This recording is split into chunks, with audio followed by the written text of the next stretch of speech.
welcome back to another episode of the Aftershow. Today, we're going to break down Bullet Train, diving deep on the details and answering some of the burning questions left by the film. Now, I have to warn everyone, we're definitely going to be getting into the plot details for this one. So, this is going to be a spoiler filled recap.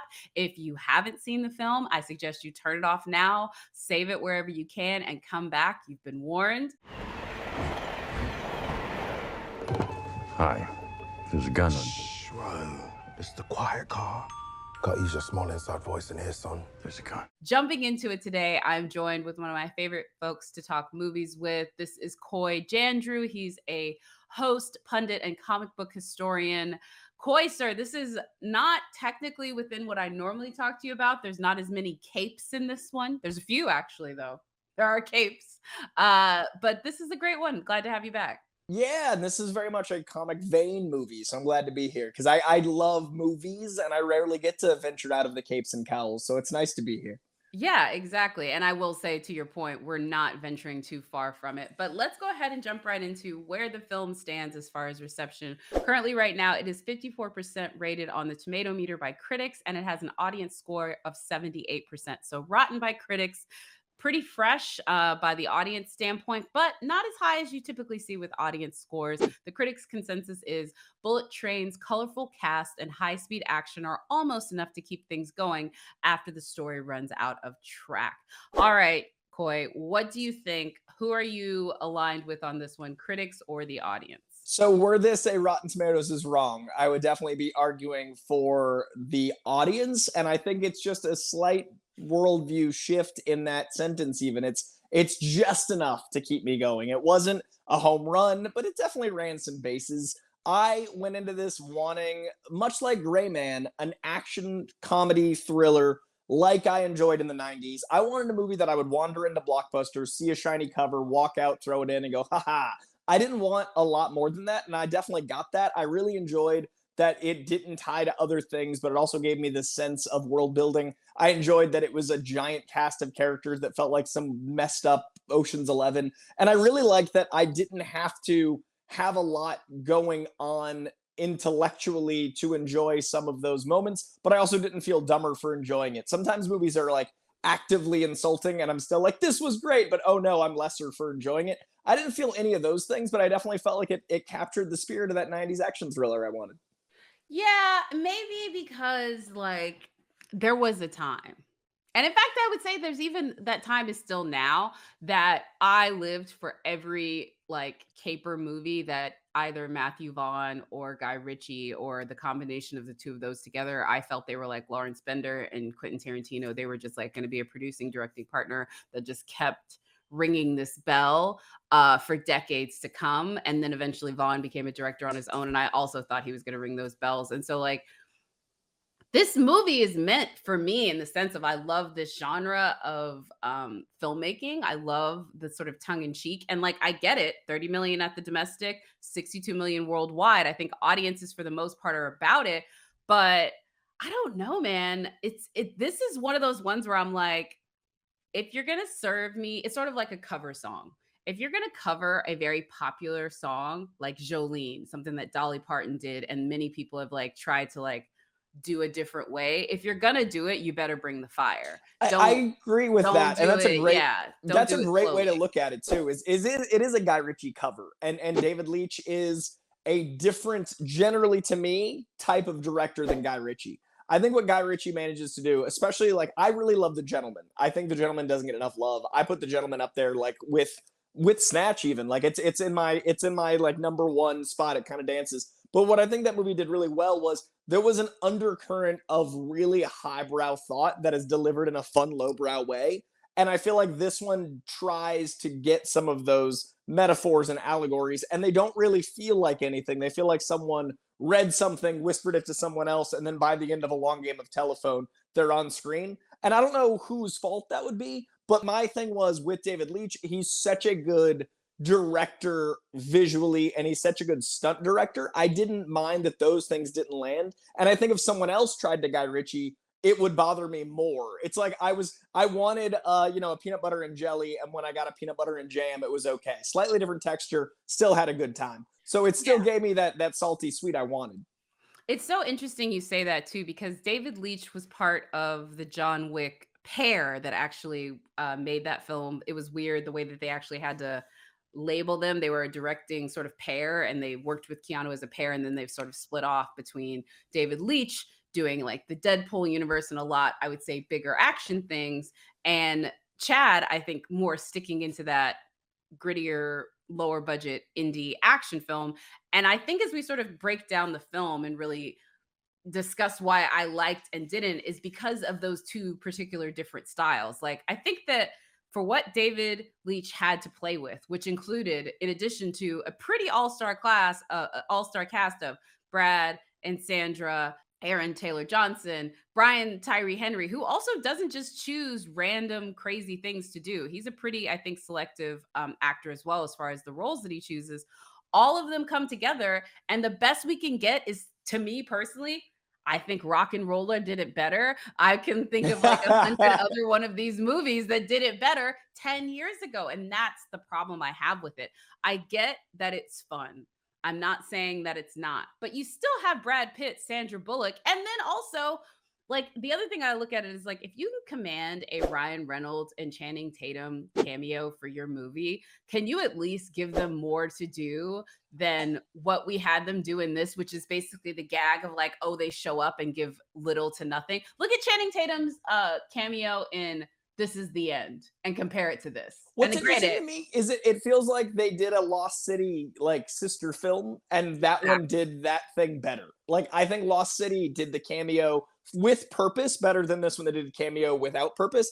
But to my 90s thing, this did feel more like the 90s when that was enough. Like, like, to me, this was a movie star filled cast, and we don't really have movie stars anymore as a box office draw. We have, you know, IP, we've got certain elements of story, we've got things that are box office draws maybe by director or genre, but rarely do you go like, oh, Sandra Bullock and Brad Pitt are doing a movie and have that pull in. So I think that was part of, honestly, the Hollywood Video Blockbuster family video store element, where it looked like I turned over the back cover and I went, ah, and all these people were in it, and that was what they made on purpose. But I think the thing that you didn't like was kind of the thing I did like, in that I don't feel like we get enough Guy Ritchie and Matt Vaughn. So, and maybe it's me just like clamoring, but I find that like The King's Man didn't feel like Matthew Vaughn to me. It felt like someone doing Matthew Vaughn. And I find Aladdin didn't work for me as a Guy Ritchie film. It was like you just took Guy Ritchie away from me for 2 years. So I think the more I want those two to be in their element, the more I'm like, whatever's close to that, I'll accept. So I really liked this giving me the taste of it, even if it was from another angle. So I can guarantee, like, I give this around a B minus. I think if Guy Ritchie and Matt Vaughn were still making those things they did, it would be in the C range. But I'm just so hungry for that type of genre that I'm willing to accept it, even if it's a little watered down.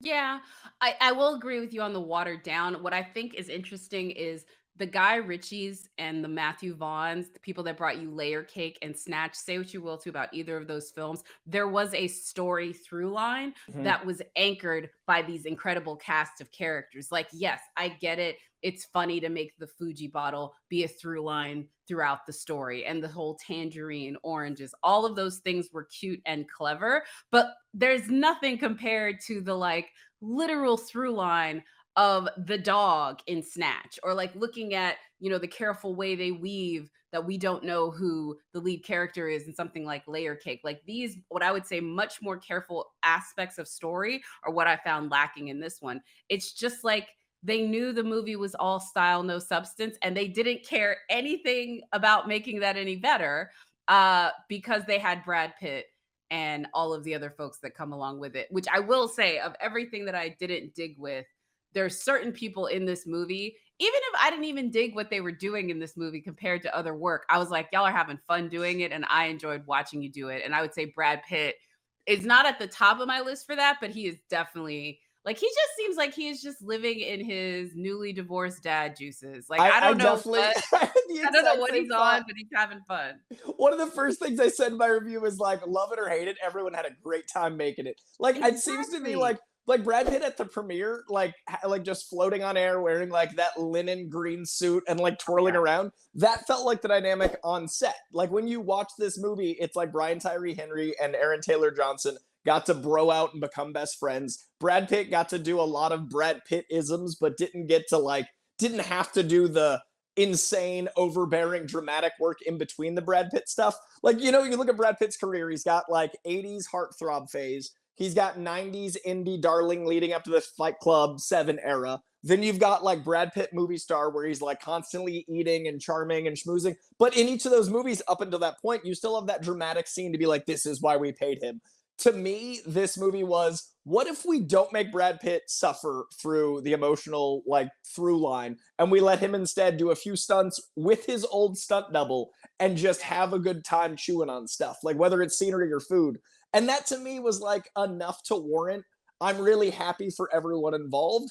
I don't mind the fact that this plot point is erroneous with the snake, or the fact that this like character doesn't have a real tie-in. They just made it Michael Shannon's daughter. Like those things were like, okay, why not? Like here we are. That is actually the one that I question in this, is how like Michael Shannon agreed to do this. Because he is the one I cannot get a through line. Because you're right, there's like a Lost City of Z vibe to it. There's the like anything connected to David Leitch, like connection through it. There's the like, hey, I'm Brad Pitt, so obviously you probably want to work with me connection to it.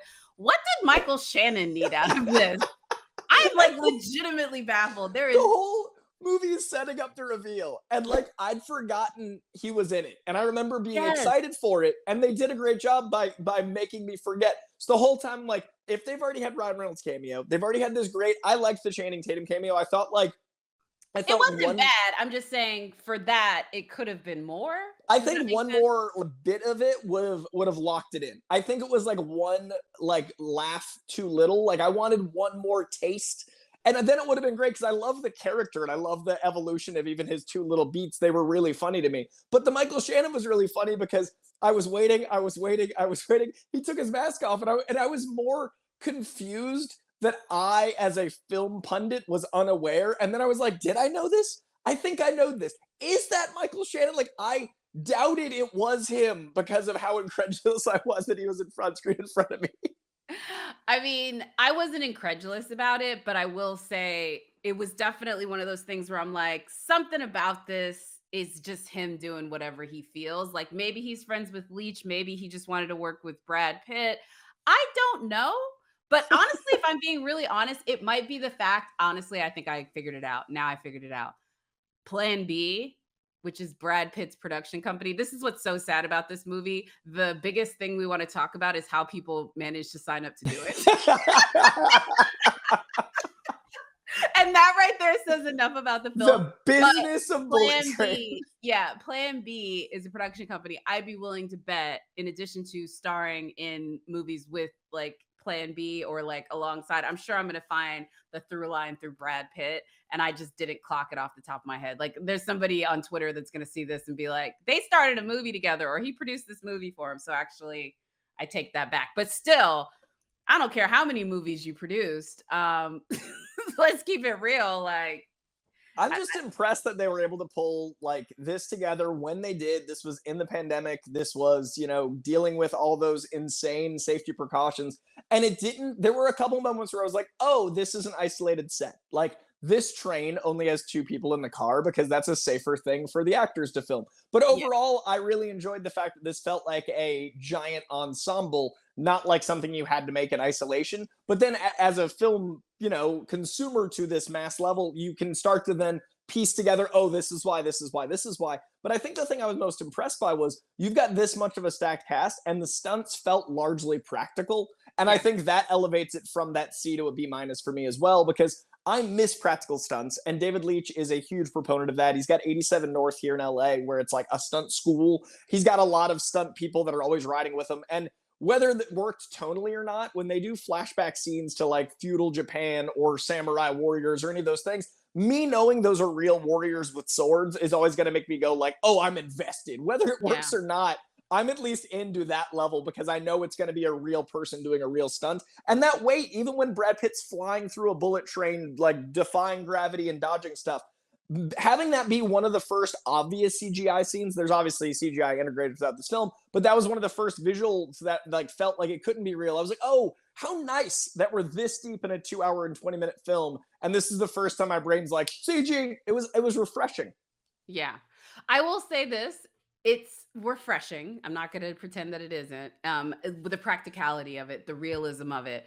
But again, look, let's see where this thing is borrowing. This thing is borrowing directly from some things like it's borrowing from pretty much every train action movie ever. But of course, we're going to think about Train to Busan. But it's also really borrowing heavily in just this idea of the cast of shady characters coming together to do the one little mission. So it is very, the Dirty Dozen type, we're on a mission together, even though we are the worst person, very Suicide Squad type endeavor, which is great if, this is David Leitch saying to himself, James Gunn, Dave Ayer had their shot at Suicide Squad. Let me give you mine. Like, this is a great calling card for that.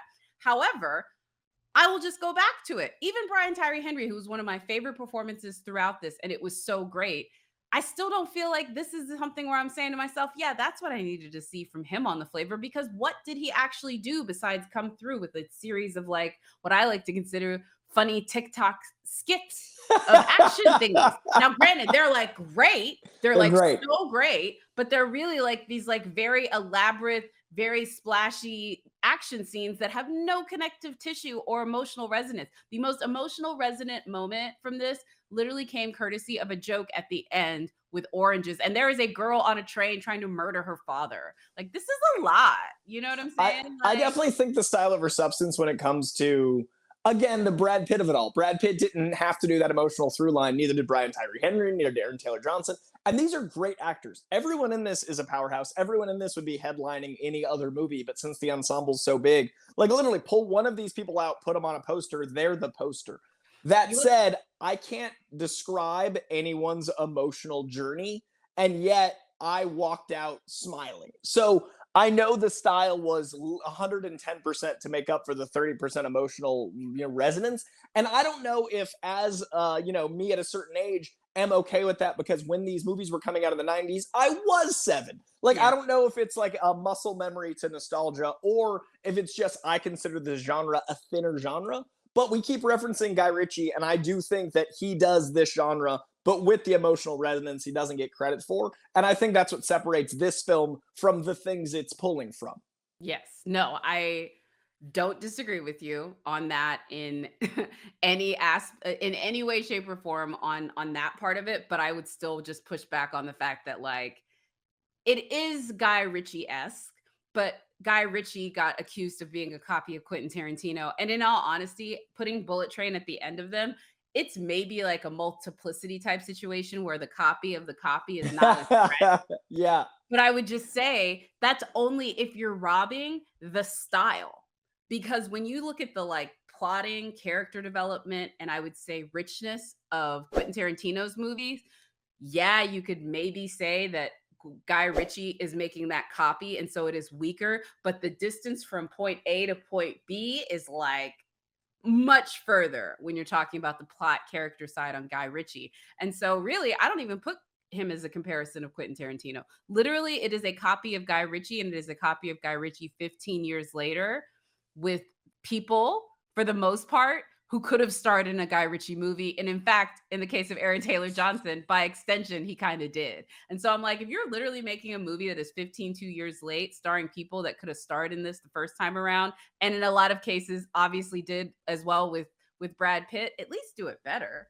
Like, and that, I think they did better in some of the stunts. Like, I would put the stunts in this up against some of the stunts in the Guy Ritchie movies, and I'd put the stunts, the actual practical stunts in this, up against even Tarantino. As far as hand-to-hand combat, as far as like visual, the visual framing and elements that are very David Leitch. The Leitch of this is superior to the Leitch of other things, but that didn't get the time to shine enough for this being a David Leitch film. Like, I do think there could have been a bit more hand-to-hand. And I know there was probably like 4 or 5 set pieces, but in a David Leitch film that's 220, I could have used some more of the things that he does better instead of him doing the things that other people do. So I definitely won't argue that this is like Plato's The Cave, right? Like every time you copy the image of something, it dilutes. Like this is definitely the allegory of the cave come to fruition. It's like the 5th sequel of something. Which is why I find it to be comedic to the point of almost hubris, the fact that this thing sets up a sequel. Like legitimately. Legitimately. Whereas we've been waiting on Rock and Roll 2 for 20 years. Yeah, this movie is already so late. It is not even pregnant. It is pregnant, given birth, and sent the kid to college. Like that is how late this movie is in comparison to like where it would have fit in the zeitgeist, right? And it is already, in my opinion, a bit more of a bigger budget, watered down version, albeit with much more heightened action of something we've already seen. And then they're like, and we're going to give you more of it in a sequelized, serialized version. Like, I know they made a Smokin' Aces sequel. This is going to be Smokin' Aces too. I cannot see it being any other way. Maybe you could see it. Do you actually, I'll put it this way. Do you think that if they make this a sequel, because it seems that they clearly want to, if they do you have any faith that this could be a situation where the sequel surpasses the original, or are you assuming that it's this is there's a reason in the era where this type of film was popular that sequels didn't do well. And I feel like this is exactly it. Like we didn't get to really investing in sequels. Like there was the occasional, obviously your T2, your Aliens, all the ones that people bring up. But there's a reason those stand out, is they were exceptions to the rule. If you look at when Blockbuster was thriving, sequels were not doing well. Thirds were not doing well. I think we're working on sequels again now. I think we're better at sequels now because we're looking at things as franchises. They know that if the second one flops, there is no third or fifth or seventh. So I do think that the era this comes from is the age of let's get it made. If it makes money, we'll make another one. It's not really about arcs because these characters in the one film don't have arcs. Why would a sequel allow for arcs? This movie was about being really, really shiny, and I liked how shiny it was. That being said, I will be watching the sequel, so I'm part of the problem. I'm very excited for Bullet Train 2. I am part of the problem. I know what I am, and I'm there Thursday midnight. I'm all about it because I want more Guy Ritchie. I want more shiny, and if they're not going to do it, I need someone else to do it. And if that's David Leitch, I'm there. You know what is really funny? I read that quote recently where Tarantino was talking about how he loved watching Top Gun because it gave him a Tony Scott movie, which it did. Like this is like 100%.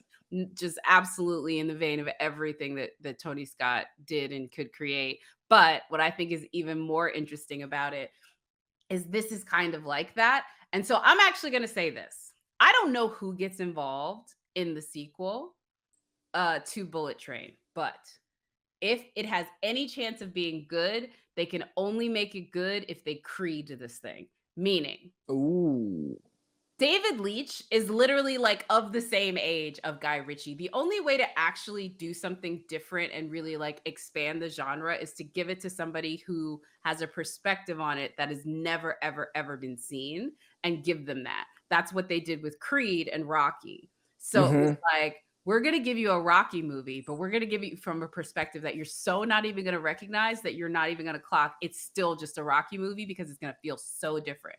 You know? I'd love to get a kid that's like a young, straight out of film school director that's inspired by Guy Ritchie. I see what you're saying. I totally agree. Exactly. Because like what Ryan Coogler was able to do from the perspective of Creed was give us what Philly is today versus what Philly was then. So I'd love to see what someone coming up in like Soho, like someone coming up from like rough neighborhoods in England, which is what Guy Ritchie was doing and Matthew Vaughn was doing then. We need someone that's going to find Jason Statham selling watches. Exactly. We need someone that's going to find their lock, stock era. Exactly. And I think they've done that, but all the ones that they do are usually like rooted in pain. I want to see the funny version of that. And in fact, there's a film that played at Sundance called Emergency, which is similar to that, but they're not like a cast of like Better Luck Tomorrow is an example of this. And that's exactly what I think we could have happen with Bullet Train and make it interesting for a sequel. But I think if they're just like, let's just get more A-listers, and I'm not even saying that you can't do A-listers, but I'm just saying if they just do it with the same, what I would say, cast of folks with Leitch back again and another script, like what's interesting is I want to see, and this is not to put Leitch in the same category as this director, they're just in the same so this, don't attack me, internet, let me get to the end of the point is what I'm saying. Don't start typing it. I love Leitch as the same element that I love about Bay and Snyder. I think Michael Bay, I think Zack Snyder, and I think David Leitch are some of the best second unit directors for a style, but I think Leitch is the best of that style. I think Leitch does what I want the best second unit directors to do, which is really, really, really focus on certain elements of the story. I would love to see Leitch team up with someone again that has more of the heart of the emotional sensibility of the character arc, tying into his best of stunt world element. Because I honestly would put Leitch up against anyone for what Leitch does best. So I would honestly maybe love to see the Ryan Coogler element as teamed up with David Leitch, so I can keep the things I loved about this film, and I can keep the elements that I think do work for what David Leitch does, but extrapolate that out, and honestly maybe grow David Leitch's arcs and through lines of character, because I think what he did with Deadpool was really interesting, because he had the sequel have to be bigger and bigger and bigger, and he had some really interesting elements that really worked emotionally, but only in like sections of the film. It didn't feel like the first, second, or third act of the film affected the other acts, and that I feel like this film had as well. Like by the time we got to the stuff with the Michael Shannon, by the time we got to Michael Shannon, I wasn't as invested in Jamie King's character. By the time we got to Brad Pitt really self-actualizing about being a Zen master woo-woo, I'd already left behind all of his stuff in the first act. So I think if you have someone steering what the consistent pulse is while you're letting him drive the pulse with action, I think you could have the best of both. But I would want someone on the sequel that is going to keep David Leitch in that perspective shift. And I don't know if he's in a headspace or if that's what he wants. I just think that's the way to elevate a sequel. And see, honestly, I don't think that's what this appeals to him in the first place. I think it is, and I think he is like Guy Ritchie in this, and Guy Ritchie was especially like this. Actually, Tarantino was like this. Actually, Scorsese is like this, and so is Spielberg, and a lot of these directors that reach this point. When you get to a certain point, it's just about kicking it with and making stuff with people that you like.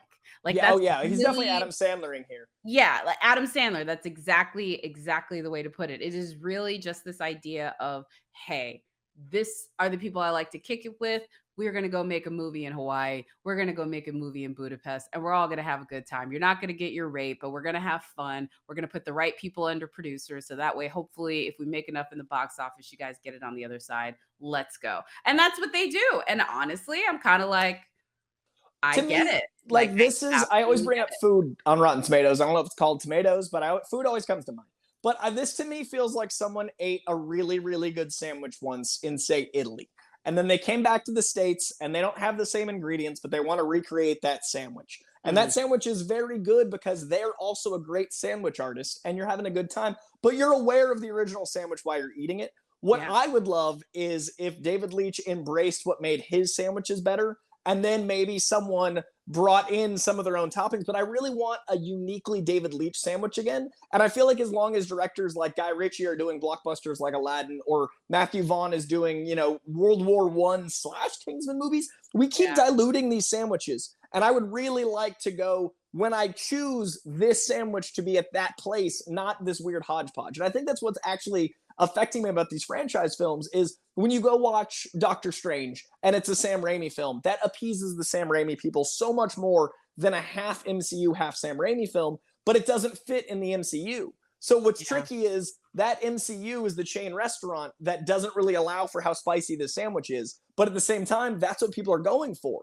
So I think we need to separate our franchises from our short films. And if that was a what if instead of part of the MCU, I would have loved it an entire letter grade more. So again, I'm part of the problem, but we need to decide what these things are. Are they part of a giant series? Are we getting our own anthologies? This thing could have been its own thing without worrying about setting up a sequel. But I feel like it was just trying to be one too many things, one too many plot points, one too many through lines didn't land for me. Yeah. And hey, look, they could get cleaned up in a sequel. It could be a situation where we're just going to get more of the same. I think it really, to your point, depends on who is in the driver's seat. One thing I will say is for all of the Bad Bunny fans out there, I apologize.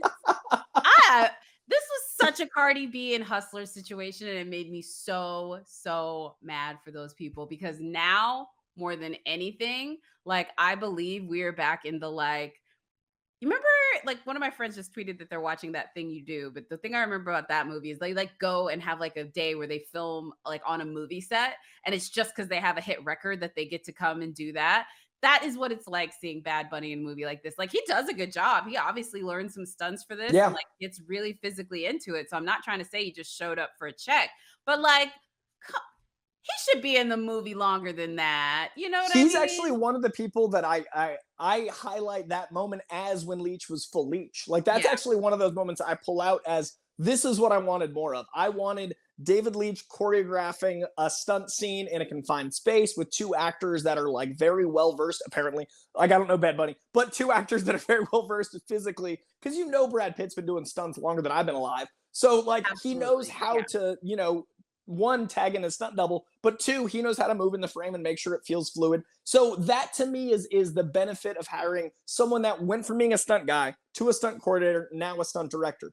I need more of that than I need where we landed in the third act, where it became a different kind of movie. So I think the Bad Bunny sequence, if this was a movie of like 10 of those segments that build to a crescendo, that would have been more what I was looking for out of the film. So as much as it wasn't a long enough scene, it's one of the examples of what worked best for me.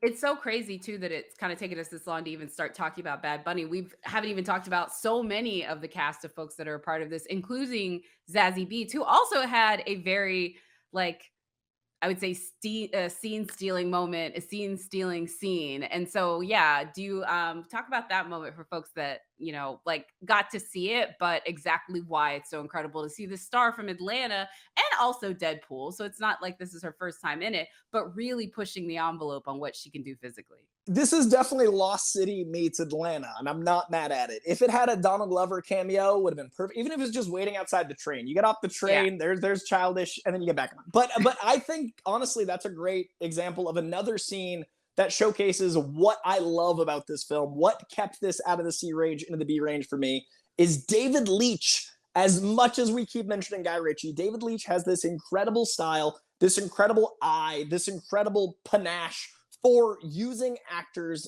and stunt people organically. He hires people that have this great physicality. He makes sure all of his stunt people are beautifully matched with their person. And it's something that I don't find a lot of other directors do as well, because a lot of times you watch these stunt heavy movies and there's the moment you're like, that wasn't blankety blank, whoever it was, whether it's because of the stunt person moving differently, seeing their face, God forbid, or because of the actor not being able to set up the stunt person. And to me, there are two categories that need to be in the Oscars 10 years ago, and that's stunt people and casting directors. And this ties into both of those things. Casting directors are the reason these movies can exist to the level that we love them. Whether you care about movie stars or not, when you talk about a movie, one of the first 5 things you bring up, even if you love directors, you love cinematographers, you've got to mention the actors. And if the movie doesn't flow, the casting directors are usually a part of that. Whether a director wants them or not, the casting director shapes the overall, it's a painting. You need those colors established.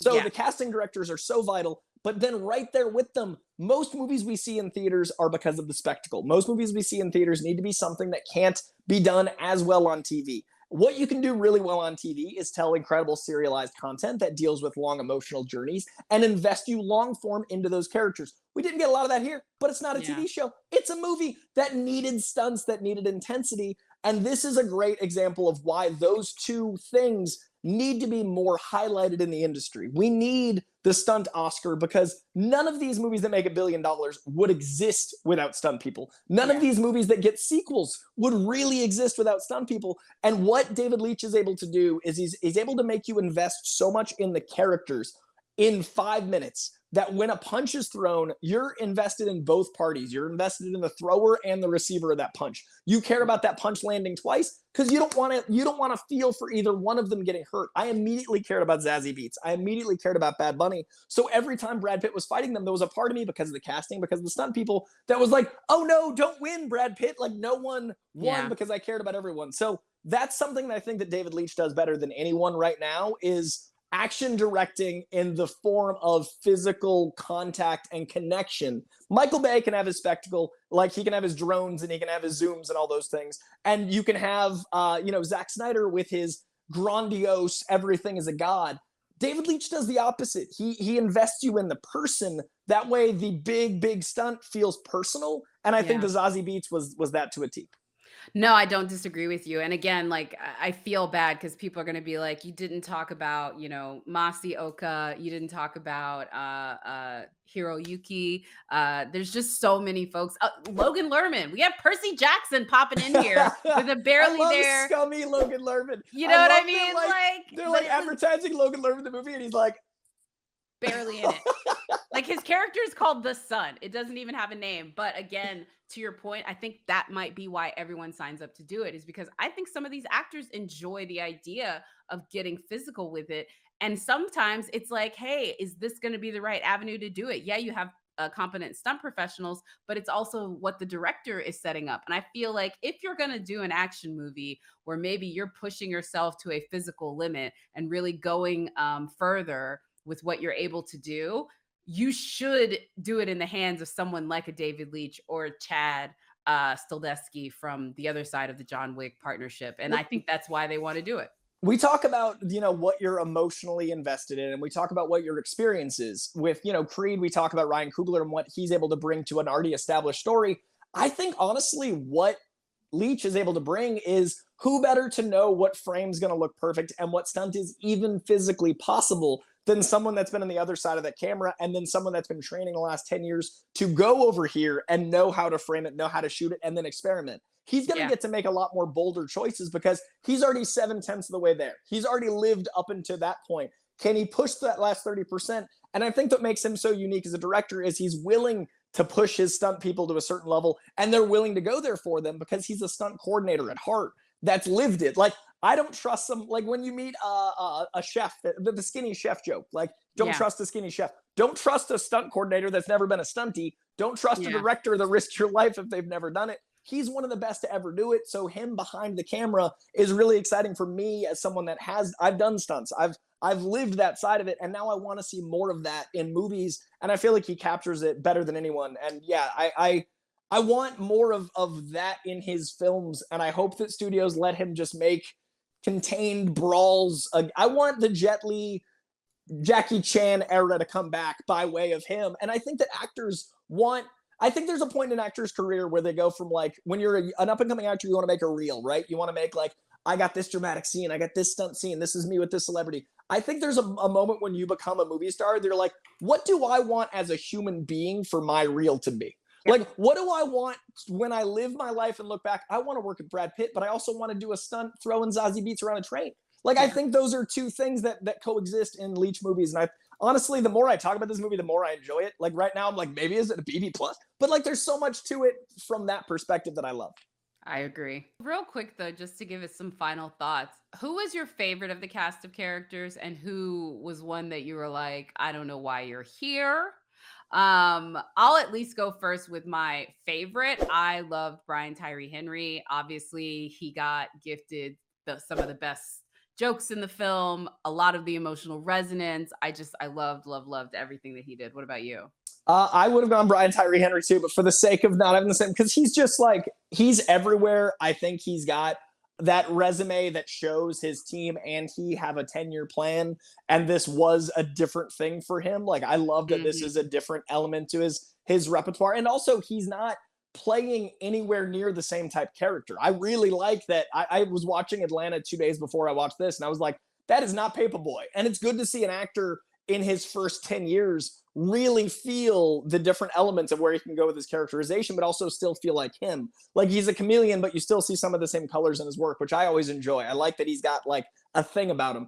Aaron Taylor Johnson, I also thought was great. I thought for me, the emotional resonance was between the two of them. That was the one thing I felt. The brotherhood between the two of them. I genuinely felt I'm going to go with him because I felt the emotional Romeo and Juliet of them losing each other and then realizing, and I actually cared. So that delivered for me what the Guy Ritchie emotional resonance did, because these are criminals. These aren't good people. These aren't people that you generally want to spend a lot of time with, but I cared about their journey to the point where, like, I forgave a lot of their being shitty people. So that duo as a team was what I wanted the movie to be. So I think the combination of those two actors playing, and they do seem to generally have a bond. And I feel like Brad Pitt's the easy answer. So I'm going to go with those two. You gotta go with those two. Well, I would say I would agree with you. That's perfect. You taking one side, me taking the other side of that one. The person I would kick out, and I know people are mad about it, Michael Shannon. He didn't have any business being in this. And honestly, him being in it just made it kind of worse because they felt they had to aggrandize something that just didn't have any aggrandization in it. And I'm just like, go win your Oscar, dude. Like you need to go and do other things. Like I'm sad for you being in this. I don't know who you got drunk with, what poker game you lost. For me, and I think it's because I would rather have had her in it more or in a sequel.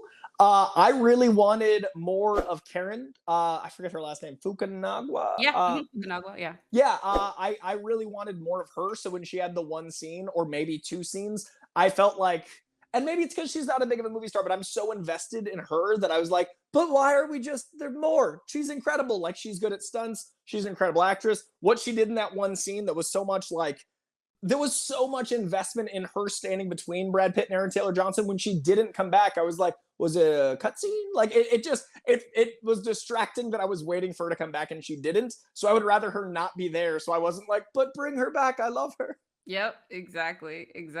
I don't disagree with you on that one. And hey, look, there's obviously some folks that we know live at the end of this. For folks that haven't seen it, I guess we could go ahead and say there ain't many. Yeah, now that we're 40 minutes in, spoilers for the bloodbath.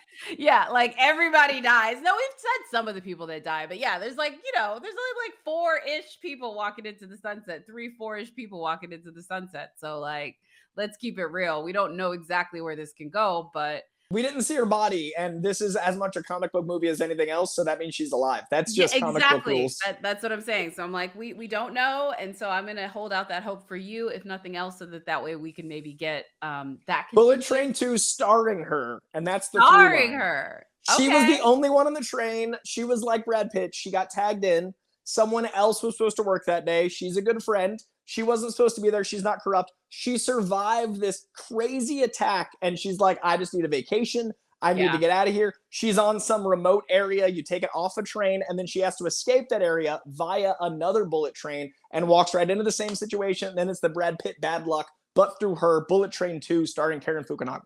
Wow. All right. Hey, listen, I'm not going to pretend that doesn't sound like a great idea. I hope that the folks at Sony listen to you, as we all should, sir. It is always great to have you come on and chat with us about films. Where can folks find you? Let us know where your handles are and what you're working on. So all them socials are at Coy Jandreau, CoyJandreau. I just started my own show over at The Real Rejects. It's called Coy's Comic Corner, and basically I break down, I hate rumors that are seen as fact, so I break down all of my theories about what these rumors are for comic book properties based on the comics themselves. So when you hear that Doom is going to be in something, I give you 60 to 70 years worth of comic relevance of how they might utilize them in each of the films, but I make it very clear these are theories. Also, when a trailer drops, I let you guys know what comics they're referencing and how that might lead to the movies in these things. But it's a really fun, basically 20-minute free-form rant that those poor guys edit down to 12 minutes about me using 70 years of comic knowledge to hone in on what these things might actually be. And I give comic recommendations. So it's near and dear to my heart as someone that loves the actual physical books. And that's been what I've been doing a lot lately. You can also find me sometimes freelancing for Nerdist here as much as I can be, because I love working with these folks and genuinely not sleeping or resting enough, but making lots and lots of stuff. Because I love the fact that we get to do this. Like, these are a conversation we used to have like outside the movie theater or in the lobby, and now we get to share our experience on the internet after you and I run into each other in the lobby or outside the movie theater. I love it. I love it so much. Do you have a recommendation, sir? I know that we talked about Bullet Train, but is there anything you want to recommend for folks to watch? I talked about this. Did I talk with you about Wu-Tang and American Saga? You did not, but I do know about that because I did stuff with that show, and it is a great show that more people should be watching. Yeah, I've this is the third time I've recommended it, but since this is a new audience, I'm going to keep pushing it. I think it's the show that is the best thing not getting enough love. I would say it is a Breaking Bad level crime thriller meets a Walk the Line level biopic, and it's about one of the most important things to music and culture today. It is the foundation of how, what I would argue, modern hip hop was born. It's about being an entrepreneur before it was a Gary Vee buzzword. It's about being around in a very formative time in America, and it's most importantly about Wu-Tang, which ain't nothing to mess with, censoring just in case because we haven't sworn yet. But it's a movie show that is able to incorporate 8 different through lines through the 8 main members of Wu-Tang, show their varying perspectives through the real story of what it was like to be in Staten Island at that time. And you've got people that are literally rivals coming together, and they're competing, rap battling almost, while being collaborative, building this super group that changed hip hop, that changed American culture, while also elaborating on how messed up the American experience was/is for an entire group of people. It's not only terrifyingly topical, it's really important, and it'll make you appreciate not just music but culture more. And it's so well acted, so well written. It's honestly I think a Emmy level show that's winning Emmys that didn't get the Emmy bump that it deserves. So I'm going to keep singing its praises. Like, it's Wu-Tang: An American Saga. It's on Hulu. It's maybe my favorite thing right now. It's All so right. Good. It's just it's incredible. I appreciate it. I hope the folks at Hulu are listening. Coy, thank you again, sir. It was always great talking with you, and we will see you all next time on the After Show.